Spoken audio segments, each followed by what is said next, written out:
Hey, it's Mukundan from Data and AI with Mukundan. Welcome to another episode. So, today's episode, I just want to talk about how I turned a midnight craving into a moment of reflection. And I used GPT-4 for this. So, if you've not been here before, Data and AI with Mukundan is a show where we explore how technology can connect us back to ourselves. So, today's story actually starts with Taco Bell. The one that gives us the runs in the morning. And more specifically, this episode, I wanted to actually see how an experience of me ordering on Taco Bell has changed how I order in the future. So, this particular one revolves around me standing in front of my fridge for the third time that week.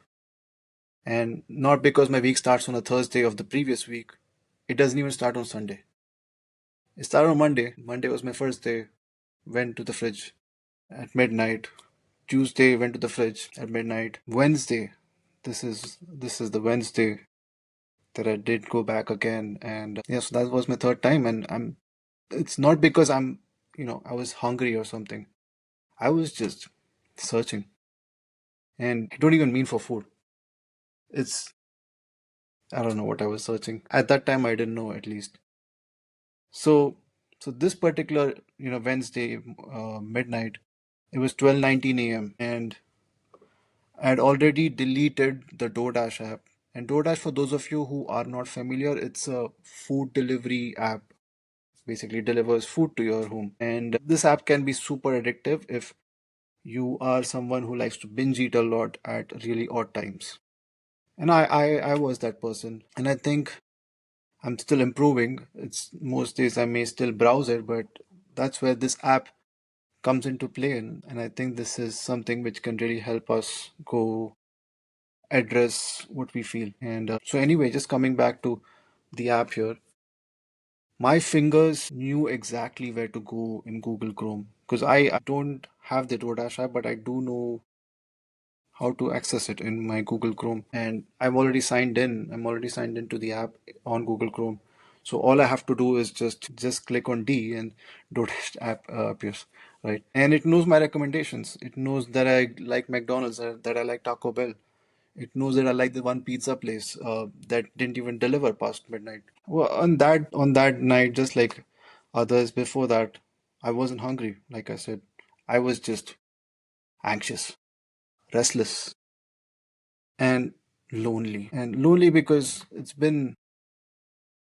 I felt like it was a long week, and just dealing through these problems at work by myself. It was a lot to deal with.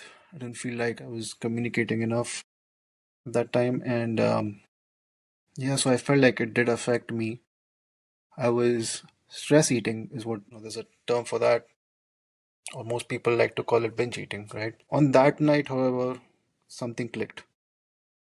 So what I did, instead of placing an order, I opened my laptop and I wrote a small app, one that would do what I wasn't doing for myself. It was going to ask me what I was really feeling. And think of this as no calorie counting, no judgment. It's going to be just a space, like a place where you can come and vent. It's a place where I could type something like, I just want to inhale fries. I can inhale the Coke right now. And not even Diet Coke or Coke Zero. Just regular Coke. And the bot would reflect, maybe it's not hunger. Maybe it's your body asking for comfort. And you know, it will also tell you what else could you do to soothe yourself tonight. And it used GPT-4 to detect emotion. It logged my craving, and most importantly, it reflected it back with kindness. So every entry was like a mirror, not one that pointed out the flaws. It was just one that asked, what are you actually needing right now? And here's the wild part, the more I used it, the less food I needed to avoid my feelings. Because I started spotting some patterns. The cravings which I had, they peaked after I avoided hard conversations. And so, what I mentioned earlier is that I was not communicating enough, so kind of going in my own shell. So that was something I felt like my cravings increased after that. I was not even communicating with myself. That was the biggest problem. And I was just like avoiding my feelings, right? You need to have hard conversations with yourself when you are feeling certain things. And I wasn't doing that. These cravings, they dropped on nights when I journaled. So when I started journaling, these cravings, they started reducing. And they spiked on days I felt ignored or overstimulated. And now it's been a few weeks since I've developed this app and I've started using it. So just wanted to see how this would work. And just like that, what started as a snack deflector became a truth finder. Here's the thing, I wasn't trying to build a food diary. I ended up building a therapist that I could talk to without shame. I didn't become a therapist, but the app did. The app became my therapist. It just listened. And that's what a therapy is. Like, the therapist is supposed to listen. They don't offer too much advice. I don't know. I've never been to therapy, but I think that's what it is. But anyway, so I wasn't trying to build that food diary. It's just that I ended up building a therapist that I could talk to without any shame. And eventually, I just turned the same concept into a full-fledged dashboard. So, which is having a check-in tab, a journal view, and a CSV that you can download and look for trends. I even made a custom GPT inside ChatGPT, which is like craving confidant. So this is someone you can message it from your phone like it's a friend who listens. Not one who fixes you, but one who just hears you. If you're like me and if you ever stood in front of a fridge at midnight, not because you were hungry, but because you were hoping to feel something, maybe what you need isn't another app to block bad food. Maybe what you need is just a way to hear what your body's been whispering underneath those cravings. Build it, talk to it, reflect with it. And if you want the code of how I did it, I'm going to link in the show notes of how I've done it.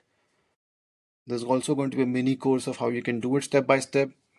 That's going to come up soon on my substack.com, on my Substack website. And the website will be linked in the show notes. So just keep watching the website for a new, subscribe to my website. I will post like a little mini course which will help you build this app by yourself as well if the blog is not clear. The blog is actually on medium.com and you need a medium.com membership to access the blog. But anyway, this isn't just about the food. It's about learning to listen when the world gets too loud. Thanks for joining me. And like I said, you can find the full code, the screenshots, and build guide for the Midnight Cravings Companion in the show notes. And next time you're about to order Taco Bell, maybe just talk to yourself first, because I did and it is helping. So I think that's something you can do as well. So if you like this, subscribe to my podcast, Data and AI with Mukundan, and keep watching for the latest shows. Thanks again for tuning in. Until next time.